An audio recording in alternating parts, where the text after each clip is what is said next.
성동일의 시선집중 듣고 계시는 지금 시각 8시 14분 지나고 있습니다. 정부에서 발의된 개헌안 지난달 이 국회에서 야당 원두 불참으로 의결 정족수에 한참 모자라 결국 폐기가 됐었죠. 이달 말이면 이 국회 개헌 특위도 이제 종료가 되는데 사실상 개헌 동력이 사라진 게 아니냐 이런 우려들이 나오고 있습니다. 개헌 논의 어떻게 해나가야 할지 이야기 나눠보겠습니다. 김아중 변호사 연결돼 있습니다. 안녕하세요, 변호사님. 네, 안녕하세요. 네, 이 국회에서 최종 표결이 그때 폐기된 게 지난 4월 23일이었나요? 예, 그렇죠. 네, 이제 뭐 그런 부분들 통해서 개헌은 좀 물 건너간 거 아니냐 이런 이야기도 나오고 그러던데 그 당시 4월 23일 날 이 국회에서 5월. 여보세요? 예, 여보세요. 5월 네. 아닌가요? 5월. 네네, 예. 아유, 네네네, 예. 그렇죠. 예. 그런 부분들을 가지고 좀 논의들이 많이 있었는데 네. 뭐 그런 과정들을 국회에서의 과정들을 보면서 어떤 생각이 드셨어요? 예, 국회의원들은 대개인의 헌법기관입니다. 네, 그리고 스스로 헌법을 지키고 준수해야 될 가장 큰 책무를 가진 그런 헌법기관이라는 거죠. 그런데 헌법에서 정하고 있는 대통령 발의 개헌안에 대해서 표결조차 참여하지 않았다는 것은 국회의원들이 그동안 늘 보여줬던 법무시, 그것도 헌법을 무시한 그런 아주 대표적인 그런 모습이 아닌가 그렇게 생각해서 좀 국민의 한 사람으로서 씁쓸한 마음이 들었습니다. 네. 다시 한번 정리를 하면 우리 변호사님께서 말씀해 주신 것처럼 5월 23일 날 그때 결국은 부결이 됐었는데요. 또 굉장히 그런 부결이 문제가 좀 있다고 보시는 거네요. 예, 부결 자체가 문제라기보다는요. 네네. 표결에 참여하지 않은 국회의원들의 태도가 문제라는 것이죠.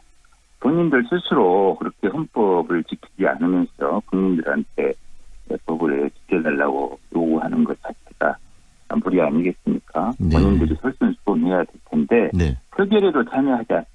여기 정치적 견해에 따라서 반대할 수도 있을 겁니다. 네. 표결 자체에 참여하지 않은 것은 매우 유감스럽게 보여졌습니다.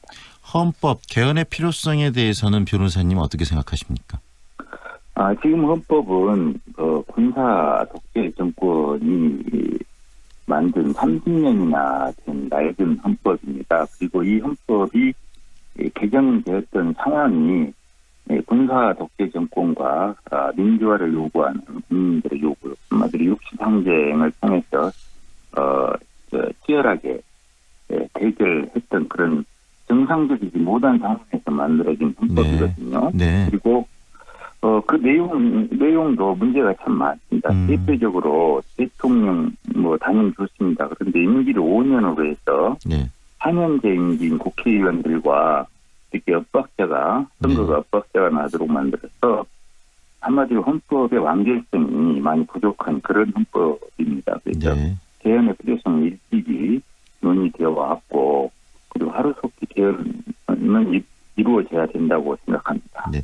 그 당시 87년, 그 당시 5년 단임제로 대통령제를 만들었던 이유는 이 전두환 정부 5공화국 말미였기 때문에 이 대통령의 어떤 독재적인 어떤 권한들을 좀 제약할 필요가 있었기 때문에 5년 단임제로 그때 했던 거 아니겠습니까? 그렇습니다. 전두환 대통령은 체육관에서 간선제로 선출된 그런 대통령이었습니다.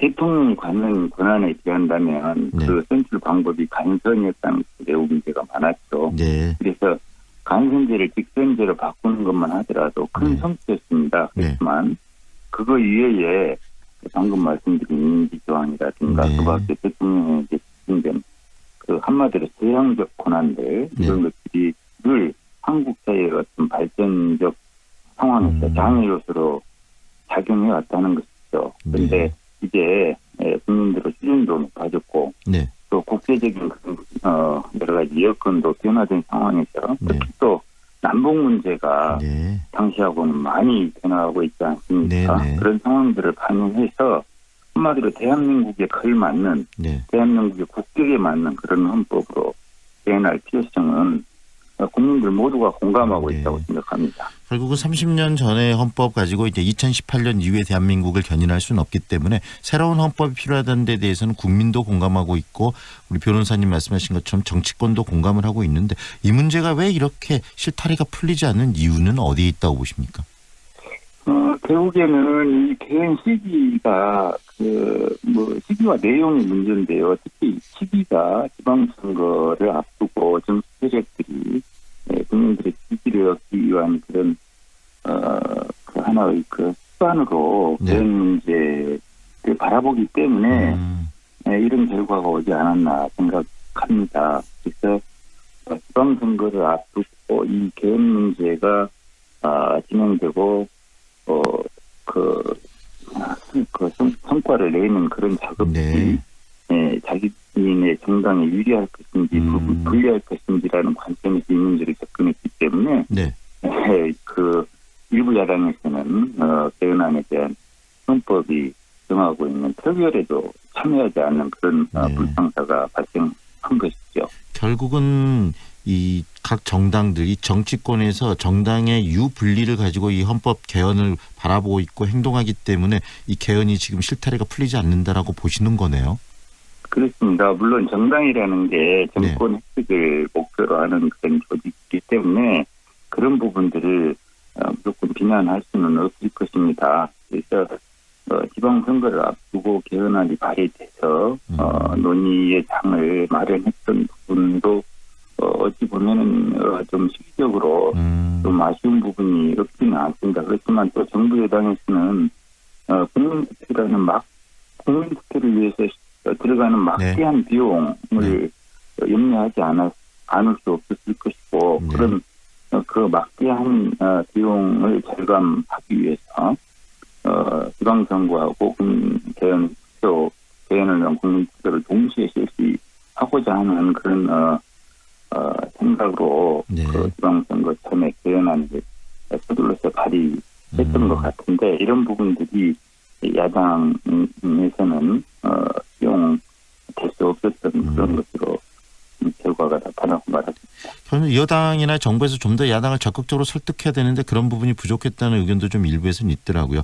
지금 이 변호사님 보시기에 결국은 6.23 지방선거 이후에 헌법 논의는 계속돼야 되는데 어떤 논의들이 계속돼야 된다고 그리고 어떤 방식으로 계속돼야 된다고 생각하십니까? 네, 당연히 이제 대통령이 발의하신 개헌안이 국회에서 표결되지 않았습니다. 그런데 지금 현재 국회에는 개헌특위가 만들어져 있거든요. 물론 시한이 있습니다만 그 시한이야 연장을 하면 되지 않겠습니까?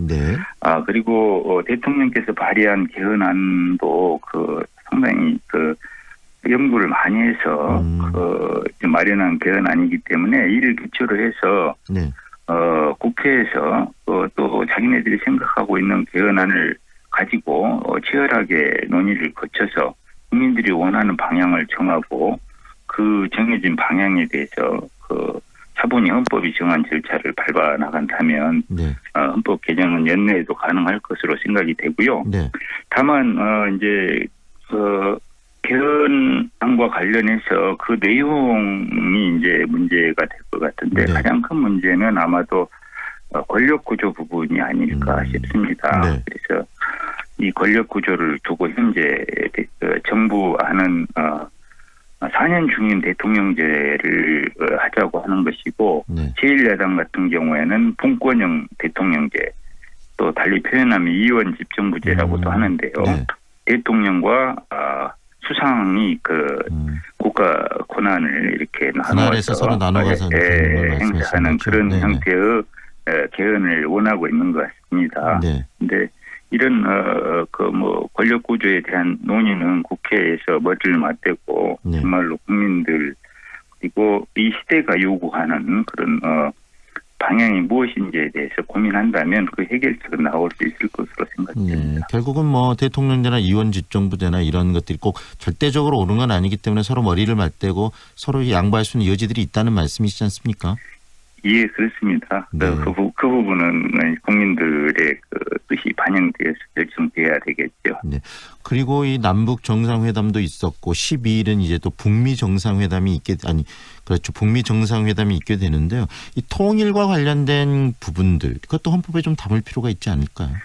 당연히 그렇습니다. 지금 통일 문제는 우리 대한민국의 가장 큰 어떤 역사적 큰 명제가 아니겠습니까? 지금 북미 정상회담이 이루어지고 잘 된다면 평화협정으로까지도 나아갈 수 있을 겁니다. 그리고 그렇게 되면 남북 교류협력은 극대화되고 통일 논의가 급물살을 타게 될 겁니다. 그런데 우리 현행 헌법을 가지고서는 네.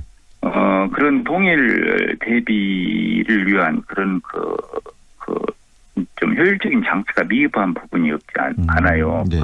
이미 통일을 이루어낸 독일을 선례로 해서 살펴볼 것 같으면 네. 독일은 서독의 경우 기본법에다가 통일을 할 수 있는 두 가지 방법을 마련해 놓고 있었습니다. 그러니까 한마디로 독일이 서독의 주로 가입하는 그런 기본법 26조에 의한 방식과 네. 또 통일헌법을 만든 146조에 의한 방식, 이 두 가지 방식을 다 마련해 놓고 있었는데 네. 결국에는 이제 급격하게 이루어진 통일 과정이 기본법 23조에 의해서 연방 가입하는 형식으로 통일을 이루어냈지 않습니까? 네네.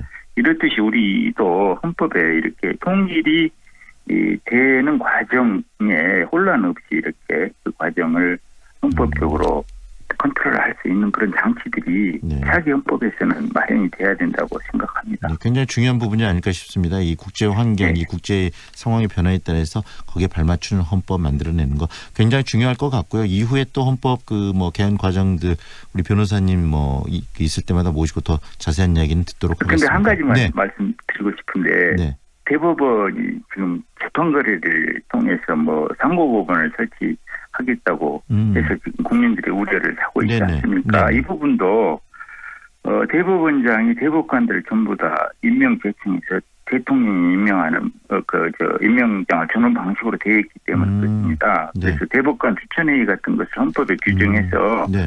대법관들을 공정하게 이렇게 선출한다면 이런 문제가 아예 생기지 않았을 겁니다. 그래서 그런 부분들도 빨리 헌법 개정에 반영돼야 될 부분이 아닌가 싶습니다. 네. 그래서 이런저런 이유로 네. 헌법 개정은 하루빨리 이루어져야 된다고 생각합니다. 네, 변호사님과 이야기를 들으면서 정말 이 개헌 논의 정말 더 잘 이루어지고 빨리 이루어져야 되지 않을까 싶은 생각이 듭니다. 오늘 말씀 잘 들었습니다. 예, 감사합니다. 지금까지 김하중 변호사와 함께했습니다.